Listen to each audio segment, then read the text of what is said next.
بسم الله الرحمن الرحیم. سلام، امیدوارم که حالتون خوب باشه. خیلی خیلی خوش اومدید. اون که بله، هم خوش اومدم هم خیلی لطف کردم تشریف آوردم تو اوضاع در بداغونی که عظما تو CCU استراتژیکیه. هیچ دکتری ولش نمیکنه بیاد اینجا. زود برو روان تو شروع کن، سوالاتو سانت کن رو دروازه. بله آقای دکتر، بیایید خلاف روال همیشه رفتار کنیم. یعنی چی؟ بیایید این دفعه ببند نیشه تو.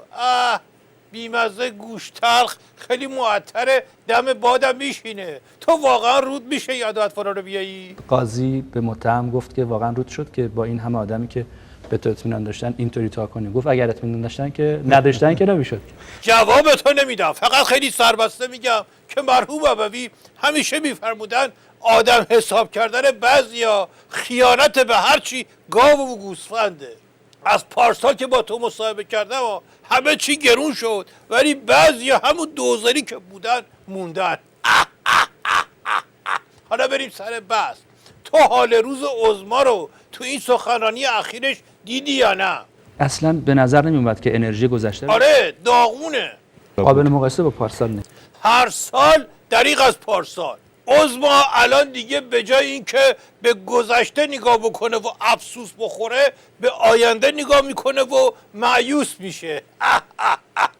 خلاصه الان در زمان ضد حال استمراری زندگی میکنه. حال روزش انقدر داغونه که بهش گفتم عظما خوش به حالت، خوش به حالت با حال روزی که الان داری ها. تو جهنم وقتی عذاب به نازل بشه راحت لم میدی، میگی اینم که تکراریه.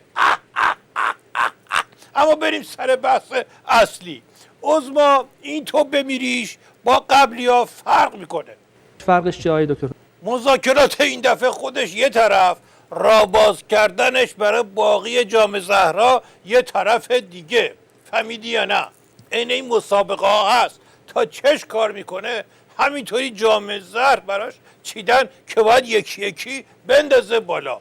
تا آقای رئیس جمهور هم شخصا نظارت یا اشراف داشتن؟ خودش ساقیه دیگه، از حاجی رفسنجانی سفارش میگیره میاره سرو میکنه. یه موقعی آخه اینا با هم درگیری تنش هم به هر حال همیشه یک تنشی به وجود میومد. پارسال فرض کنیم الان بهتر شده رابطه؟ نه بهتر نشده. عظما شاخش بیشتر شکسته. بالاخره زهر رو بهش خوروندن دیگه. مرحوم ابوی همیشه میفرمودن به بهادر، عرض میکردم بله، میفرمودن که مشنگه باباشو ورداشت برد بیمارستان، گفت به دادم برسین، سم خورده. گفته خب پس چرا لباساش پاره پوره شده؟ گفت آخه به زبون خوش نمیخورد لامصب. حالا شده حکایت شیخ فرینا. یه فیلمایی هم میان همش میگن آمریکا اذیت میکنه و زیاده خواهی میکنه و از این حرفا. همچین میگن که آدم فکر کنه الانه که بزنن از مذاکرات بیرون، ولی دوباره موسموس میکنن. چه جور؟ ظریف میاد، الاغچی و دوتا دیگه میرن به جاش. حکایت مشنگه که مربی فوتبال شده بود، شماره 10 کشید بیرون از تو زمین، دوتا شماره 5 فرستاد تو. خلاصه استراتژیکی این موضع بدبختی رو که دارن مزمزه میکنن برای باقی زهرا بهش میگن توسعه. باریکلا. اون وقت نه خنگی، ذوق نکن. همین اسم شیک رو گذاشتیم برای خر کردن شنونده بسیجی. تا رگ بسیجیت اینجا زد بیرون و خودتو نشون دادی ها. توسعه یعنی ت و واو و سین و عین و ه، یعنی تحریم و ویلپنت و سوریه و عراق و هسته‌ای. یعنی خلاصه بدبختی مقام عظما. تازه سگ دوای حرفا رو نگفتم چون تو توسعه جا نمیشد. دیگه به من نگاه نکنید، با همون دوربین. بابا تو رو نگاه نکردم که که ما گیر کی افتادیم.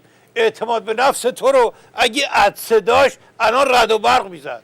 دارم به اون کارگردان نگاه میکنم که بهت اشاره بکنه که تموم کنی بحثو. همینقدر که دلالوده نظام رو ریختیم بیرون بس دیگه. خداحافظی کن بینم.